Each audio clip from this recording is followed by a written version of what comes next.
grâce à quoi j'ai été protégé du racisme qui régnait dans les communautés françaises d'Afrique du Nord, où les propos n'étaient pas spécialement légers et délicats à propos des musulmans. J'en ai été protégé grâce à ça, je ne peux donc que leur remercier. Et là-dessus, ayant rompu avec la foi chrétienne à partir du moment où le divorce de mes parents leur a valu d'être excommuniés, je suis devenu une sorte d'enragé de la laïcité, ce qu'on appelle ensuite, toute ma vie on m'aura pourchassé pour cette histoire de religion. Alors on disait à l'époque, Mélenchon, il n'y a rien à en tirer, c'est un laïcard, donc on ne peut pas lui parler. Bon, et puis, ma foi, je faisais avec, j'allais chercher ma section socialiste dans le village de Montaigu, à la sortie de la messe, puisqu'ils allaient tous à la messe, sauf moi, et bon, ma foi, on arrivait à se supporter assez bien. Et ça s'est plutôt passé tranquillement. Et puis, la vie avançant, oui, j'ai renoncé à une forme d'anticléricalisme grossier, duquel je veux m'excuser auprès de ceux que j'ai pu blesser dans le passé.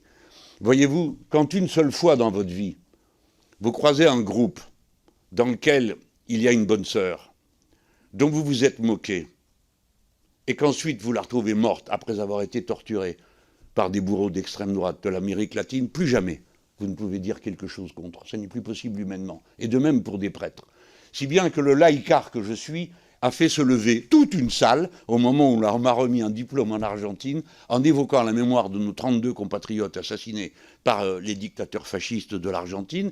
Et dedans, j'ai fait ma pause spéciale pour le curé et les deux bonnes sœurs en pensant que peut-être ça me vaudrait, de là où ils m'observent, un peu de leur faveur de les reconnaître comme mes compatriotes et le combat extraordinaire qu'ils ont mené qui grandit l'idée qu'on se fait de la France, puisqu'ils en sont morts.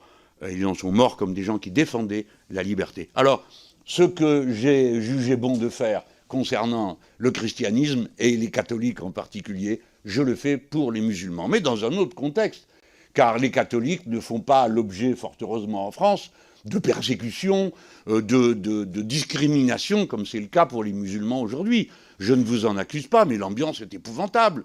Ici, un sondage qui raconte n'importe quoi, là-bas, je ne sais quoi. Ça n'arrête pas. Les musulmans par-ci, les musulmans par-là, tout le monde ne fait pas preuve de vos discernements. Hein. Et ça y va, et la défenseuse des droits, la défendeur des droits dit, il y a maintenant une progression de la discrimination religieuse contre les musulmans qui est terrible. J'en viens au fond de votre affaire, le voile. Ah là là. Ça me rappelle le président de Rugy, qui a été président de cette assemblée. Au début que nous voici constitués en groupe d'insoumis, mes camarades, à la demande des femmes de notre groupe, décident que l'on ne porterait plus de cravate. Moi, pour un bon mot, j'y cède. Parce qu'après les sans-culottes qu'il y ait des sans-cravates, ça me réjouissait. Nous voici donc sans cravate.